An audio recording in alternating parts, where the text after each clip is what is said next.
नमस्कार, मैं हूं प्रकाश सिंह आजाद और आप देख रहे हैं माय करियर डॉक्टर।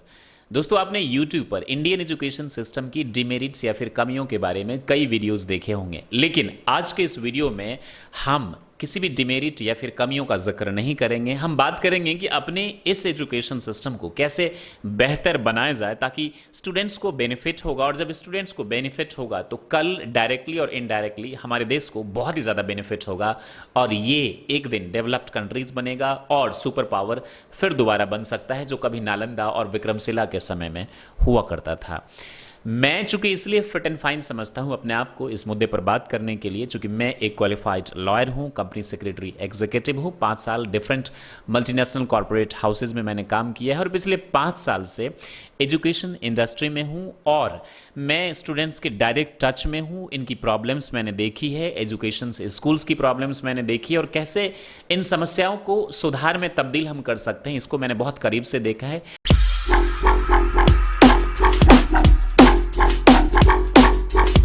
देखिए, किसी भी देश की एजुकेशन और उसके सिस्टम को स्ट्रांग बनाने के लिए सबसे जो अहम चीज़ होती है वो होता है कि ये सरकार उसमें इन्वेस्टमेंट कितना करती है।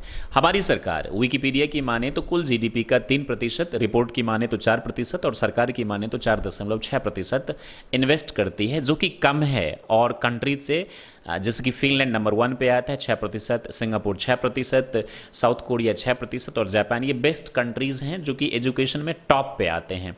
हमारे पड़ोसी मुल्क भूटान 6.6%, नेपाल भी 5 से ज़्यादा और चाइना तकरीबन 5 के आसपास खर्च करती है।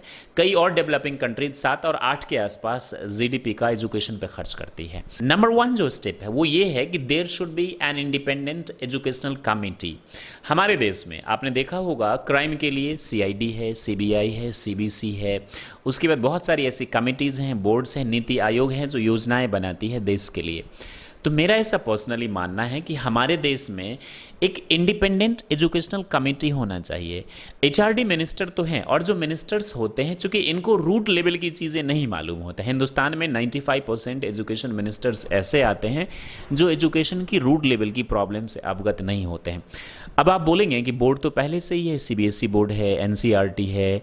तो देखिए, एनसीईआरटी का काम है करिकुलम बनाना, डिज़ाइन करना। सीबीएसई सिर्फ सीबीएसई को कंट्रोल करता है, बिहार बोर्ड सिर्फ बिहार बोर्ड को कंट्रोल करता है। तो एक जो सेंट्रल लेवल का जो एक कमेटी होगा, इस कमेटी में आप दुनिया के एजुकेशनल एक्सपर्ट्स को लो, आप लीजिए रिटायर्ड आईएएस को आप लीजिए जो अच्छे अच्छे बैकग्राउंड से हैं, आप इसमें स्पोर्ट्स के भी एक्सपर्ट को लीजिए, आप इसमें काउंसलिंग के एक्सपर्ट को लीजिए, आप इसमें डिफरेंट जो एजुकेशनल फील्ड में जो लोग कंट्रीब्यूट कर सकते हैं, वर्ल्ड में जो बेस्ट लोग हैं। अब ये जिम्मेदारी सरकार की होनी चाहिए, सरकार को लाना चाहिए, ऐसे लोगों को एक कमेटी होनी चाहिए। और ये हम जिक्र इसीलिए कर रहे हैं क्योंकि जब हम में अवेयरनेस होगा तो हम इसके लिए डिमांड करेंगे, और इस चीज़ को ध्यान से सुनिएगा। तो ये जो एक्सपर्ट्स होंगे, चूंकि देखिए हम आज भी वही कंटेंट पढ़ रहे हैं जो कभी हमारे बाप दादा ने पढ़ा, मैंने पढ़ा, या आप मुझसे बहुत जूनियर हैं तो आप पढ़ रहे हैं, और आपके बच्चे भी थोड़ी बहुत फेरबदल एनसीईआरटी कर देती है और उसी चीज़ को कट कॉपी पेस्ट के जरिए होता है। आप कंप्यूटर की बुक की बात करते हैं, अभी भी वो विंडोज़ पढ़ाए जाते हैं जो कभी 10 साल पहले हुआ करता था। सिलेबस में अभी भी वही सारी चीज़ें, कंटेंट में वो पुरानी आउटडेटेड चीज़ हैं। दूसरी चीज़ हमारे यहाँ क्या है कि रोड लर्निंग पर बहुत ज़्यादा फोकस किया जाता है। थ्योरी 80 to 90% है। बीटेक जैसे कोर्सेज में जो प्रैक्टिकल होना चाहिए वहाँ पे 90% colleges theory theory theory theory, students को पका पका पका पका पका। अब क्या है कि ये जिम्मेदारी एक स्टेट से नहीं होगा, ये एक स्कूल और सीबीएसई के सिर्फ नहीं है। ये सरकार जब एक ऐसा कमेटी बनाए जिसमें क्या हो कि प्राइमरी लेवल की अलग डिवीज़न, सेकेंडरी अलग डिवीज़न, हायर लेवल की अलग डिवीज़न, सेंट्रल यूनिवर्सिटीज़ लेवल की अलग डिवीज़न, तो ये अलग अलग डिवीजन्स अलग अलग विश्व की कंट्रीज में जाएंगे ये लोग, और वहाँ से जैसे फिनलैंड, दिल्ली के जो एजुकेशन मिनिस्टर मिस्टर सिसोदिया, वो फिनलैंड जाते हैं और वहाँ से अच्छे आइडियाज़ वो लेकर आते हैं और उसे दिल्ली में इम्प्लीमेंट करते हैं। अच्छा, तो ये जब अच्छे अच्छे, ये एजुकेशन मिनिस्टर के साथ साथ उन एक्सपर्ट्स का होना चाहिए जो अलग अलग जगहों पे जाएंगे, आरएनडी करेंगे और उन चीज़ों को, पहले तो जो करिकुलम आउटडेटेड हमारा है उस करिकुलम को ये क्या करे, अच्छे से डिज़ाइन करे। अच्छे से डिज़ाइन करके वो नर्सरी से लेके एलकेजी यूकेजी जितनी भी है जो डिविजन्स अलग अलग हैं उनकी जिम्मेदारी होनी चाहिए। स्पोर्ट्स को भी इक्वल इसमें स्टेटस होना चाहिए एजुकेशन में। अब कुछ चीज़ें जैसे कि हिस्ट्री में बहुत सारी ऐसी चीज़ें आउटडेटेड, इंडियन हिस्ट्री कम है और वर्ल्ड की हिस्ट्री ज़्यादा है, तो अगर स्टूडेंट्स को मज़ा नहीं आता फिर भी हमें ज़बरदस्ती पढ़ना पड़ता है, उसमें भी रिव्यू की ज़रूरत है। जियोग्राफी में आप देख लीजिए, क्लाइमेट में देख लीजिए, इंडिया का क्लाइमेट हमें पता नहीं, हमारा लोकल हिस्ट्री हमें पता नहीं और हमें पूरे हिटलर के बारे में जानने की कोशिश करते हैं। इन तमाम चीज़ों को हटाना चाहिए, आउटडेटेड चीज़ों को हटाना चाहिए। लैंग्वेज की भी बात करें तो बहुत सारी चीज़ें ज़बरदस्ती फोर्स की जा रही है बच्चों पर, तो वो ऑप्शन देना चाहिए कि लैंग्वेज के बदले आप स्पोर्ट्स ले लीजिए।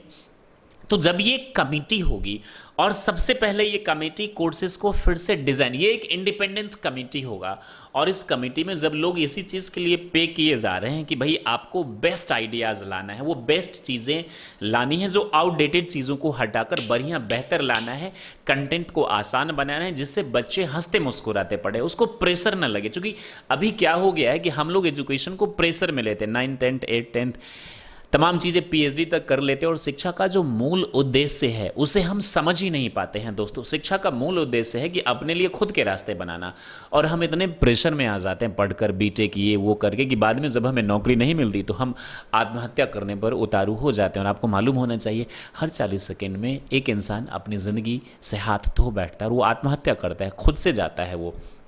ये चीज़ें बहुत दुखदाई है। नंबर 2, इंफ्रास्ट्रक्चर पे हमें ध्यान देना चाहिए, क्वालिफाइड टीचर्स पे और काउंसलर्स पे हमें ध्यान देना चाहिए। अभी क्या है, हमारे देश में 15 लाख स्कूल्स हैं, जबकि चाइना जो कि हमसे 3 गुना ज़्यादा, पॉपुलेशन में भी ज़्यादा और क्षेत्रफल में भी ज़्यादा है, उनके यहाँ सिर्फ 2.5 लाख स्कूल्स हैं। ज़रा सोचिए हमने क्या किया है। अभी जो करंट क्या हो रहा है कि स्कूल्स की तादाद बहुत ज़्यादा बढ़ती जा रही है। हालांकि स्कूल्स में प्रॉपर फैसिलिटीज़ है भी नहीं, लेकिन बिल्डिंग्स हो गई, सब कुछ हो गया, ऑफिस वगैरह हो गया, इंफ्रास्ट्रक्चर कुल मिला के हम कहें तो फिट एंड फाइन है, लेकिन टीचर्स की जो तादाद है वो बहुत ज़्यादा कम है। अगेन, जब तक क्वालिफाइड अच्छे टीचर्स नहीं आएंगे तो कैसे भला हो सकता है। आपने देखा होगा कि स्टेट गवर्नमेंट टीचर्स कॉन्ट्रैक्ट पे ये लोग लाते हैं। कॉन्ट्रैक्ट पे ये क्यों लाते हैं टीचर्स? क्योंकि कम पैसे देने हो और रिजर्वेशन के, देखिए मैं रिजर्वेशन के खिलाफ नहीं हूँ, लेकिन रिजर्वेशन कम से कम एजुकेशन हेल्थ केयर में नहीं होना चाहिए। इसमें वही लोग आना चाहिए जो मेरिट पे है। आप ऐसी जगह रिजर्वेशन दीजिए जैसे ट्रांसपोर्ट में, चूँकि ट्रांसपोर्ट में ज़्यादा, मैं ये भी नहीं आपसे कह रहा कि जो लोग रिजर्वेशन कैटेगरी से आते हैं वो इंटेलिजेंट नहीं होते हैं। कोई भी इंसान अगर वो कम मार्क्स लेके आया है तो जाहिर सी बात है उसमें टैलेंट कम है या फिर उसमें उतनी क्षमता नहीं है, और आप उसको रिजर्वेशन के आधार पर आप उसको टीचर बना देते हैं या फिर आप उसे डॉक्टर बना देते हैं, तो फिर कल को कहीं ना कहीं लोग आशंका में रहते हैं कि इनसे अपने बच्चों को पढ़ाए या फिर इलाज कराए या ना कराए। तो कोई भी हो सकता है, किसी भी जात या धर्म से हो सकता है, वो इंटेलिजेंट हो सकता है, लेकिन इन चीज़ों पे कम से कम ऐसे ही लोगों को लाए जो क्वालिफाइड हैं और इंटेलिजेंट। और ये क्वालिफाइड कहीं से भी कोई भी हो सकता है, इसमें किसी भी जात धर्म का कोई लेना देना नहीं है। तो सरकार को चाहिए कि ये जो 15 लाख स्कूल्स हमने खोल रखे हैं इसमें कम करें। 5 लाख कम भी हो जाए तो कोई फ़र्क नहीं पड़ेगा। अभी हर गाँव में स्कूल है। जब मैंने पढ़ाई करी थी तो 10 किलोमीटर पर एक स्कूल हुआ करता था और वहाँ जाते थे, पढ़ाई तकरीबन ठीक ठाक थी। अभी क्वालिटी और ज़्यादा डाउन होने लगा है, चूंकि किसी भी स्कूल में प्रिंसिपल होता नहीं है। एक टीचर को प्रिंसिपल बना दिया, वो टीचर का भी काम करेगा, प्रिंसिपल का भी काम करेगा, खिचड़ी आंदोलन में भी ध्यान देगा। टीचर्स का ध्यान जो है वो पढ़ाने पे कम, खिचड़ी आंदोलन पे ज़्यादा रहता है। बहुत सारी चीज़ें हैं जो टीचर्स भी समझते होंगे, और कई बार तो ऐसा होता है टीचर्स पढ़ाना चाहते हैं लेकिन पढ़ा नहीं पाते, चूँकि सरकार ने उनको इतना उलझा रखा है। तो जाहिर सी बात है कि अच्छे टीचर्स, क्वालिफाइड टीचर्स आने चाहिए। काउंसलर्स की भी उतनी ही ज़रूरत है, फिजिकल एजुकेशन के टीचर्स की भी उतनी ही ज़रूरत है जितना आप मैथ साइंस आप पढ़ाते हैं। तो इंफ्रास्ट्रक्चर तो काफ़ी ज़्यादा हो गया, अब ज़रूरत है कि कुछ स्कूल्स को मर्जर के ज़रिए कम किया जाए। और स्कूल्स को जब आप, जैसे कंपनी कॉर्पोरेट हाउसेज में होता है, तो जैसे कि शहरों की हम बात करें तो शहरों में स्कूल्स कम हैं, बच्चे ज़्यादा है। गाँव में स्कूल्स ज़्यादा हैं, बच्चे कम है। कई जगह 50 बच्चे, कई जगह 10 बच्चे, और कई जगह तो ऐसे हालात हैं कि बच्चे जाते ही नहीं, स्कूल सिर्फ कागजों पे चलता है। टीचर्स के घर में, उनके अकाउंट में सैलरी अकाउंट में खुद ब खुद पहुंच जाते हैं। तीसरा जो पॉइंट है वो है वन नेशन वन एजुकेशन और वन लैंग्वेज। ये बहुत ही क्रिटिकल मुद्दा है। अभी क्या है कि बिहार में बच्चे कुछ और पढ़ते, यूपी में कुछ और पढ़ते, खैर इसका तो हिंदी मीडियम का कंटेंट कुछ हद तक मिलता जुलता है, साउथ में कुछ और पढ़ते, नॉर्थ ईस्ट में कुछ और पढ़ते, वेस्टर्न में कुछ और पढ़ते। तो ये जो अलग अलग चीज़ें हैं ये स्टूडेंट्स में कहीं ना कहीं ये एक काफ़ी ज़्यादा डिफरेंस क्रिएट कर रहा है। जब देश एक है, लोग एक हैं, ब्लड एक है, पैसा एक है, कानून एक है, जीएसटी एक है, तो एजुकेशन क्यों नहीं एक हो सकता है? एनसीईआरटी की वजह से अब हर जगह एनसीईआरटी लाया गया है, लेकिन एजुकेशन माफिया जो हैं, खासतौर से बुक पब्लिशिंग हाउसेज वाले, ये लोग हर बार बुक्स चेंज करवा देते हैं, खासतौर से सीबीएसई में। तो ये काफ़ी ज़्यादा प्रॉब्लम्स आ रही है। तो अगर सरकार, जो मैंने बोर्ड आपको कहा, पूरे जो हिंदुस्तान में जो बोर्ड्स हैं, अगर इन्हें एक बना दिया जाए, सीबीएसई एक बोर्ड है और दूसरा एक है, सिलेबस सबका एक रहे, एक तो सीबीएसई में भी वही कंटेंट और दूसरा नॉर्मल जो पूरे देश का जो है उसमें भी वही कंटेंट। हालांकि ये बहुत ही ज़्यादा डीप में हम इसमें फिर कभी बात करेंगे, अभी शायद आप मेरे इस बात से एग्री नहीं हो सकते हैं। तो कंटेंट सेम होगा, एक अमीरों के लिए, दूसरा जिनके पास पैसे नहीं वो हिंदी मीडियम या फिर लोकल स्टेट बोर्ड में वो चले जाए। लैंग्वेज की जहाँ तक बात है तो हिंदी पर हमें ज़्यादा फोकस करना होगा। ये इसलिए नहीं कि नॉर्थ इंडिया के लोग बोलते हैं, इसलिए कि हिंदी में हम हिंदुस्तानी सबसे ज़्यादा कंफर्टेबल फील कर सकते हैं और दूसरी कोई लैंग्वेज ही नहीं है जिसमें हम कंफर्टेबल फील करेंगे। हिंदी, इंग्लिश और तीसरा एक रीजनल लैंग्वेज, जिन स्टेट में जो बच्चे अपने रीजनल लैंग्वेज को ज़्यादा प्रमोट करते हैं। तो आप यदि किसी भी चीज़ को अपनी लैंग्वेज में पढ़ेंगे तो वो ज़्यादा बेहतर होगा। चाइना चाइनीज़ को प्रमोट करता है, जापान जापानीज़ को, फिनलैंड अपनी लैंग्वेज को। सिर्फ हम ही लोग हैं जो बेवकूफ़ की तरह इंग्लिश को फॉलो, अंधभक्त की तरह फॉलो करते जा रहे हैं और जिसकी वजह से हमें बहुत ज़्यादा नुकसान होता है। तो पूरे देश में जब एक one nation one education one language होगा, और हिंदी तो कंपलसरी करवा ही देना चाहिए धीरे धीरे धीरे धीरे सरकार को, और ये बहुत सिंपल है, हम इस पर भी बात करेंगे कि कैसे ये चीज़ हो सकता है। तो इसमें बहुत ज़्यादा आसान होगा चीज़ों को कंप्लीट करने में, और जब पूरे देश के बच्चे एक ही साथ एक कंटेंट को पढ़ेंगे तो बहुत ही आसान होगा। Number 4, equal attention to sports, extra curriculum activity, entrepreneurship and all. देखिए, प्रॉब्लम ये है कि हमारी इंडियन एजुकेशन सिस्टम में एक तो रोट लर्निंग है, दूसरी चीज़ क्या है कि हम लोग हर चीज़ को मैथ साइंस से ही आंकते हैं। टीचर्स भी मैथ साइंस ही पढ़ाते हैं, स्कूल वाले भी ज़्यादातर बच्चों को मैथ साइंस ही पढ़ाते हैं। जो अच्छे स्कूल्स हैं उनमें पढ़ाया जाता है, लेकिन वो बहुत अच्छे महंगे स्कूल्स हैं जहाँ हर चीज़ों पर ध्यान दिया जाता है। मैं कॉमन की बात कर रहा हूँ। तो कंटेंट में जितना तवज्जो हम मैथ साइंस को देते हैं उतना स्पोर्ट्स को भी देना होगा, उतना हमें फिजिकल एक्टिविटीज़ को भी देना होगा, उतना हमें एंटरप्रेन्योरशिप को ही देना होगा। मैं रियली अप्रिशिएट करता हूँ दिल्ली गवर्नमेंट को जिन्होंने एंटरप्रेन्योरशिप को ऐड किया। और एंटरप्रेन्योरशिप का सिर्फ मतलब ये नहीं होता कि आप जाके बिजनेस ले, मतलब आप किसी भी नए आइडियाज़ को लेकर आ सकते हैं, आप जहाँ भी जाए। इसमें क्या होता है, मॉडर्न एजुकेशन जो है हमारे दिमाग को ओपन नहीं करता, ये शार्प करता है। ज़रूरत है हमारे दिमाग को ओपन करने की, ब्रॉड माइंडेड होने की, ताकि हम अपने लिए अपने रास्ते खुद बना सके। तो स्पोर्ट्स को भी वही हमें एडवांटेज या फिर अटेंशन देना होगा जो हम मैथ साइंस को देते हैं।